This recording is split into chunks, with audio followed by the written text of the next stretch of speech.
नमस्कार। प्रादेशिक समाचार के साथ मैं नीलम कुमार। पहले मुख्य समाचार। प्रधानमंत्री नरेंद्र मोदी ने कहा, कृषि सुधारों से किसानों को नए बाजार मिले, सरकार किसानों की आय बढ़ाने को प्रतिबद्ध। राज्य के कृषि मंत्री बादल ने हजारीबाग में की उच्च स्तरीय बैठक, कहा 15 लाख कृषकों को किसान सम्मान निधि से जोड़ा गया। अवैध खनन पर अंकुश को लेकर राज्य स्तरीय टास्क फोर्स की हुई बैठक, कार्यदल को सशक्त और कारगर बनाने को लेकर दिशा निर्देश जारी। और राज्य के विभिन्न जिलों में राष्ट्रीय लोक अदालत का आयोजन, दोनों पक्षों की आपसी सहमति के आधार पर सैकड़ों मामलों का हुआ निष्पादन। अब समाचार विस्तार से। कोविड-19 महामारी के खिलाफ देश एकजुट होकर लड़ रहा है। आप भी हमारे साथ सुरक्षा और बचाव के 3 आसान एहतियाती उपायों का संकल्प लें। मास्क पहनें, 2 गज की दूरी है जरूरी, सुरक्षित दूरी बनाए रखें, हाथ और मुंह साफ रखें। प्रधानमंत्री ने देश में कोविड-19 महामारी के कारण उतार चढ़ाव के बावजूद आर्थिक सुधारों की गति पर प्रसन्नता व्यक्त की है।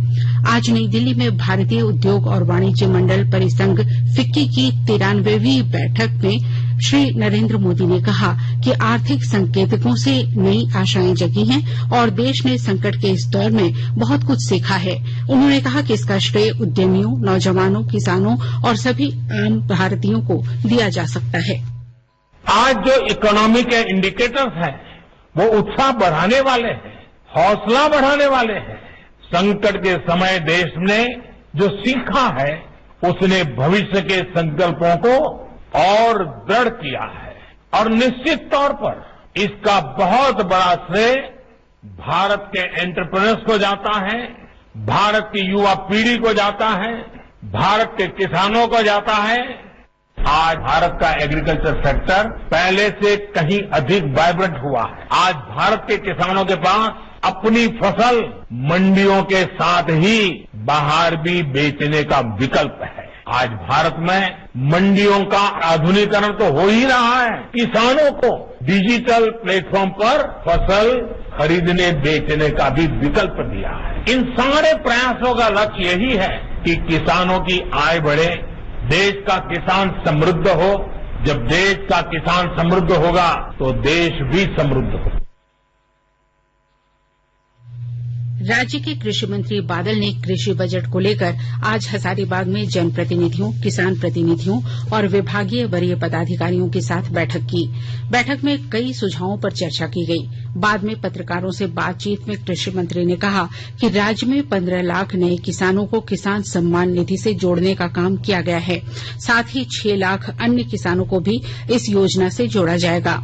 श्री बादल ने कहा कि सभी किसानों को केसीसी ऋण दिलाया जाएगा। उन्होंने यह भी कहा कि 29 दिसंबर से सरकार की उपलब्धियों में बहुत बड़ा हिस्सा कृषि विभाग का होगा। आने वाले दिनों में जो किसान इधर उधर की बात करता है, ऋण माफी की प्रक्रिया लगभग पूरी कर ली गई है। 50,000 तक का हम ऋण माफ करने जा रहे हैं सभी का। इन सब चीजों को अब जब सरकार के 1 साल पूरे होंगे तो आप देखेंगे 15 लाख किसानों को पीएम किसान से जोड़ा गया, उसका लाभ उनको मिल रहा है। उन किसानों को लाभ ही नहीं मिलेगा, उनको फिर से केसीसी भी दिलाना, आच्छादित कराना है। तो ऐसे में और 6 लाख लोगों का नाम जोड़ा जाना है। केंद्र सरकार ने कहा है कि वर्तमान खरीफ फसल के दौरान न्यूनतम समर्थन मूल्य से 70,000 करोड़ रुपए से अधिक की धान की खरीदारी हुई, जिससे लगभग 40,53,000 किसानों को लाभ पहुंचा। कृषि मंत्रालय के अनुसार सरकार किसानों से खरीफ फसलों की खरीद न्यूनतम समर्थन मूल्य पर जारी रखेगी। मंत्रालय ने कहा है कि पंजाब, हरियाणा, उत्तर प्रदेश, तेलंगाना, उत्तराखंड, तमिलनाडु, चंडीगढ़, जम्मू कश्मीर, केरल, गुजरात, आंध्र प्रदेश, ओडिशा, मध्य प्रदेश, महाराष्ट्र और बिहार में खरीद सुचारू रूप से जारी है। 372 लाख टन की कुल खरीद में से करीब 202 लाख टन धान पंजाब से खरीदा गया है, जो देश में कुल खरीद का लगभग 54.45% है। लातेहार जिले में 14 दिसंबर से धान की खरीदारी शुरू हो जाएगी। इसके लिए जिला प्रशासन की ओर से सभी आवश्यक तैयारियां पूरी कर ली गई हैं। और अधिक जानकारी के साथ हमारे लातेहार संवाददाता की रिपोर्ट। लातेहार जिला प्रशासन ने जिले के किसानों के धान खरीदारी करने की पहल प्रारंभ कर दी है। जिले में 14 दिसंबर से सभी 17 धान क्रय केंद्रों में किसानों के धान का क्रय किया जाएगा। इसके पूर्व धान क्रय केंद्र या पैक्स के नहीं खुलने से किसानों को औने पौने दामों पर धान बेचना पड़ रहा था, जिसे लेकर आंदोलन भी जारी थे। जिले के उपायुक्त अब्बू इमरान ने बताया कि जिले में इस वर्ष 2900 किसान निबंधित किए गए हैं। विभाग द्वारा उन्हें SMS से संदेश भेजा जा रहा है। उपायुक्त ने धान खरीदारी को लेकर कई आवश्यक दिशा निर्देश जारी करते हुए कहा है कि इसमें बिचौलियागिरी किसी भी सूरत में बर्दाश्त नहीं की जाएगी। जानकारी मिलने पर बिचौलियों पर सख्त कार्रवाई की जाएगी। उन्होंने किसानों से SMS प्राप्त होने के बाद निर्धारित तिथि पर संबंधित धान क्रय केंद्र पर पहुंचकर अपना धान बेचने की अपील की गई है। संजय कुमार तिवारी, आकाशवाणी समाचार, लातेहार। भारतीय जनता पार्टी के प्रदेश महामंत्री आदित्य साहू ने बताया कि आगामी 15 दिसंबर को पार्टी की ओर से प्रत्येक प्रमंडल में किसान सम्मेलन का आयोजन किया जाएगा। श्री साहू ने बताया कि निजी स्वार्थ के कारण कांग्रेस सहित विपक्षी पार्टियां किसानों को भ्रमित करने का लगातार प्रयास कर रही हैं, जबकि प्रधानमंत्री नरेंद्र मोदी के नेतृत्व में केंद्र सरकार कृषि से संबंधित ऐतिहासिक सुधारों के माध्यम से कई दशकों से चले आ रहे बंधनों से देश के अन्नदाता को मुक्त कराने, बिचौलियों की जकड़ से मुक्त कराने और अपनी उपज बेचने की आजादी जैसे तमाम उपायों के माध्यम से किसानों की आय दोगुनी करने के लक्ष्य की ओर निरंतर अग्रसर है। राज्य में कोविड-19 के कुल 1,11,177 मामले सामने आ चुके हैं। इनमें 1,08,488 लोग कोरोना को मात दे चुके हैं, वहीं 995 लोगों की मौत हो चुकी है। फिलहाल 1,694 संक्रमितों का इलाज चल रहा है। इस तरह कोरोना से स्वस्थ होने की दर बढ़कर 97.58% पहुंच चुकी है। इधर पिछले 24 घंटे के दौरान 174 नए संक्रमित मिले हैं, जबकि 168 लोग कोविड से स्वस्थ हुए हैं। 2 लोगों की मौत होने की पुष्टि स्वास्थ्य विभाग ने की है। नए संक्रमितों में सबसे ज्यादा 93 मामले रांची से मिले हैं, वहीं इसी जिले से ही सर्वाधिक 75 लोग स्वस्थ भी हुए हैं। कोविड-19 टीकाकरण की तैयारियों और गाइडलाइन को लेकर जिला स्तर के स्वास्थ्य कर्मियों तथा अधिकारियों के प्रशिक्षण के लिए 2 दिवसीय कार्यशाला का आयोजन किया गया। स्वास्थ्य विभाग और यूनिसेफ द्वारा आयोजित इस कार्यशाला को स्वास्थ्य विभाग के प्रधान सचिव डॉक्टर नितिन मदन कुलकर्णी और NHM के अभियान निदेशक ने भी संबोधित किया। सत्र के दौरान कोविड टीकाकरण से संबंधित तैयारियों, वैक्सीन एवं कोल्ड चेन प्रबंधन, टीकाकरण और प्रतिकूलता प्रबंधन, निगरानी और पर्यवेक्षण, लोगों को जागरूक करने के लिए संचार माध्यमों का उपयोग, सोशल मीडिया के माध्यम से जागरूकता अभियान चलाने, अंतर विभागीय समन्वय, सुरक्षित टीकाकरण तथा अपशिष्ट प्रबंधन समेत विभिन्न पहलुओं की जानकारी दी गई। आकाशवाणी के ताजातरीन समाचारों के लिए आप हमारी वेबसाइट newsonair.com पर लॉग ऑन कर सकते हैं। ताजा समाचार Twitter handle @AIR News Alerts और Facebook page all India radio news पर भी उपलब्ध है। आप प्रादेशिक समाचार एकांश के ट्विटर हैंडल @AIR News _ और Facebook page AIR News Ranchi के अलावा YouTube channel regional news unit Ranchi पर भी हमारे बुलेटिन सुन सकते हैं। प्रादेशिक समाचार आप आकाशवाणी रांची से सुन रहे हैं और अब पेश है कोरोना से बचाव के कुछ संदेश। कोविड-19 से बचाव और सुरक्षित रहने के 3 उपाय। मास्क लगाएं, 2 गज दूरी है जरूरी, सुरक्षित दूरी रखें, हाथ और मुंह साफ रखें।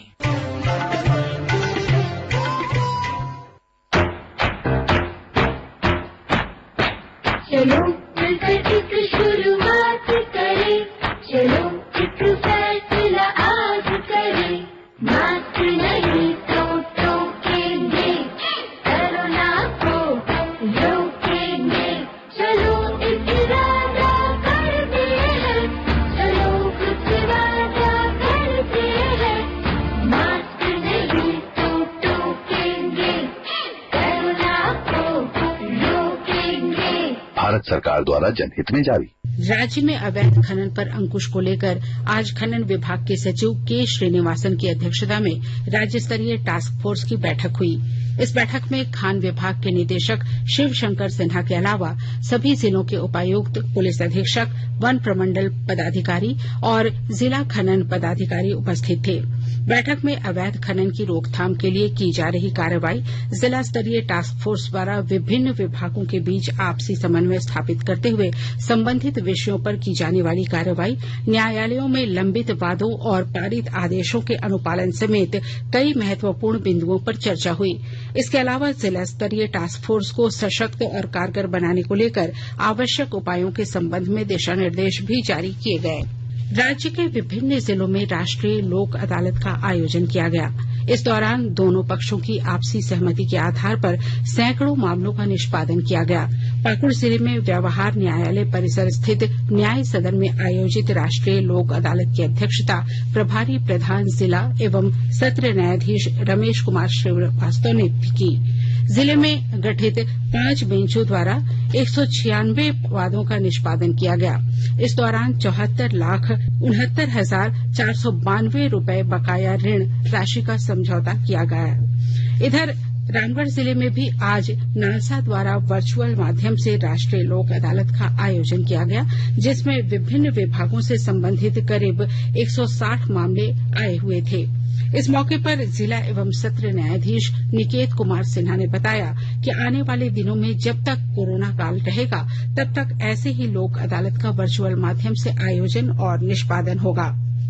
आज राष्ट्रीय स्तर पर विभिन्न जिला अदालतों में नेशनल लोक अदालत का आयोजन किया गया है नालसा के तत्वाधान में, और इस कोरोना काल में ये लोक अदालत का आयोजन किया गया है, इसलिए वर्चुअल लोक अदालत है। पहले ये सितंबर के महीने में शेड्यूल था, बट कोविड-19 पैंडेमिक की वजह से इसे पोस्टपोन किया गया था।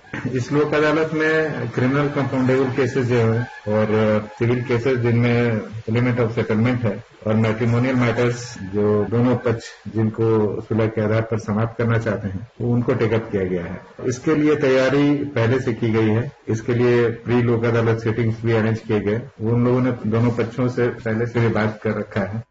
आज अंतर्राष्ट्रीय सार्वभौमिक स्वास्थ्य कवरेज दिवस है।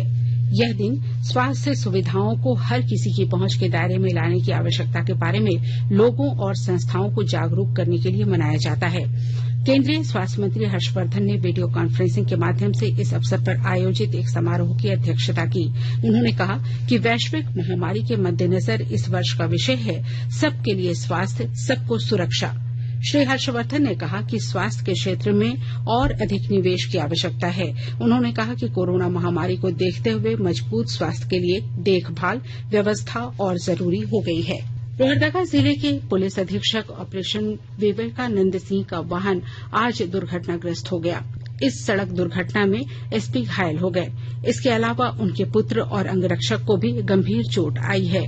घटना के संबंध में मिली जानकारी के अनुसार यह सड़क दुर्घटना बीजूपाड़ा के करकट चौरा के पास हुई है। सड़क दुर्घटना में घायल एसपी विवेकानंद सिंह को मांडर मिशन स्थित हॉस्पिटल में प्राथमिक स्वास्थ्य के बाद रांची के मेडिका अस्पताल में भर्ती कराया गया है। हजारीबाग पुलिस ने लेवी वसूलने के आरोप में प्रतिबंधित नक्सली संगठन भाकपा माओवादी के एक सदस्य को गिरफ्तार किया है।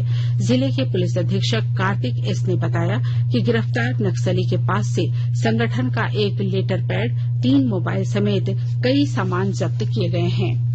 राज्य में आज से मौसम में बदलाव होने का पूर्वानुमान मौसम विभाग ने जारी किया है। इस दौरान राजधानी रांची समेत कई हिस्सों में अगले 4 दिनों तक आसमान में बादल छाए रहेंगे।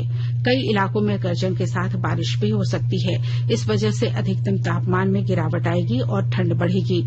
इधर कोडरमा, साहेबगंज, गिरिडीह और चतरा समेत कई इलाकों में सुबह में कोहरा छाए रहने से आम जनजीवन प्रभावित हो रहा है। और अब संक्षिप्त खबरें। पाकुड़ में 5 सूत्री मांगों को लेकर आज जिले के निजी स्कूलों के सैकड़ों शिक्षकों और कर्मियों ने शांति मार्च निकाला। लोहरदगा के उपायुक्त दिलीप कुमार टोप्पो की अध्यक्षता में आज नेशनल ग्रीन ट्रिब्यूनल की बैठक में सभी प्रखंड विकास पदाधिकारियों को अपने अपने प्रखंडों में जल स्रोत के रिचार्ज के लिए मनरेगा के तहत डोभा निर्माण कराने का निर्देश दिया गया। रामगढ़ जिले के सभी अंचलों में प्रत्येक बुधवार एवं शनिवार को राजस्व शिविर का आयोजन कर पैतृक पारिवारिक संपत्ति के बंटवारा विलेख के निबंधन तथा दाखिल खारिज के प्रति ग्रामीणों को जागरूक करने का निर्णय लिया गया है। इसी क्रम में आज जिले के पतरातू प्रखंड के पालू मौजा में राजस्व शिविर का आयोजन किया गया। और अब अंत में मुख्य समाचार एक बार फिर। प्रधानमंत्री नरेंद्र मोदी ने कहा, कृषि सुधारों से किसानों को नए बाजार मिले, सरकार किसानों की आय बढ़ाने को प्रतिबद्ध। राज्य के कृषि मंत्री बादल ने हजारीबाग में की उच्च स्तरीय बैठक, कहा 15 लाख कृषकों को किसान सम्मान निधि से जोड़ा गया। अवैध खनन पर अंकुश को लेकर राज्य स्तरीय टास्क फोर्स की हुई बैठक, कार्यदल को सशक्त और कारगर बनाने को लेकर दिशा निर्देश जारी। और राज्य के विभिन्न जिलों में राष्ट्रीय लोक अदालत का आयोजन, दोनों पक्षों की आपसी सहमति के आधार पर सैकड़ों मामलों का हुआ निष्पादन। इसके साथ ही आकाशवाणी रांची से प्रादेशिक समाचार का ये बुलेटिन समाप्त हुआ। नमस्कार। घर में रहिए, सुरक्षित रहिए और सुनते रहिए आकाशवाणी।